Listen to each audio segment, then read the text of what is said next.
Kaugnay pa rin po ng massacre na naganap dito sa Bulacan at mga update, balikan po natin si Miss Jennifer Dizon, kaanak ng mga biktima. Ma'am Jennifer, magandang hapon po ulit sa inyo at muli po ay nakikirami po kami.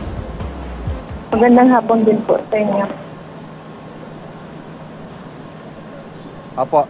At dito nga po sa isa sa pinakabagong binabanggit ng mga pulis na hawak na nila ang isang alias Tony, pero nag-negatibo naman sa drug test yung unang suspect na si Ibanez. Ano pong masasabi niyo po dito? Hindi ko po kasi sila kilala, sir eh. Hello?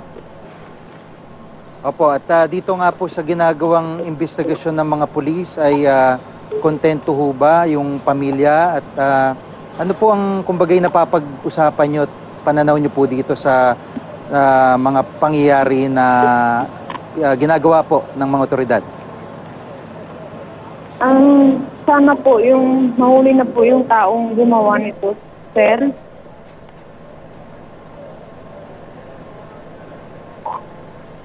Opo. Sa ngayon po ba ay kasi ang sinasabi rin ho ni Dexter, talaga na ang paniwala niya ay marami ang gumawa nito at hindi nag-iisa lang. Kayo po ba ay ganun din po ang pananaw ninyo? Opo. Kasi hindi magagawa po ng isang tao lang po yan, sir eh. Opo. Sa ngayon po, anong plano ng pamilya? Meron na ho bang araw ng libing at yung ibang mga kaanak niyo ba yung nakaabot na po dito sa Bulacan? May nakaset na po na date sa Wednesday po, 10 p.m. Kasi nandito na yung kamag-anak ng side ng lalaki.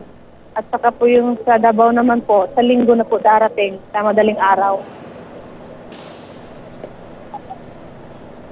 Opo. Muli po, maraming salamat po sa pagkakataon na binigay nyo. Si Ma'am Jennifer Dizon, kaanak po ng mga biktima. Salamat po, ma'am. Maraming salamat din po.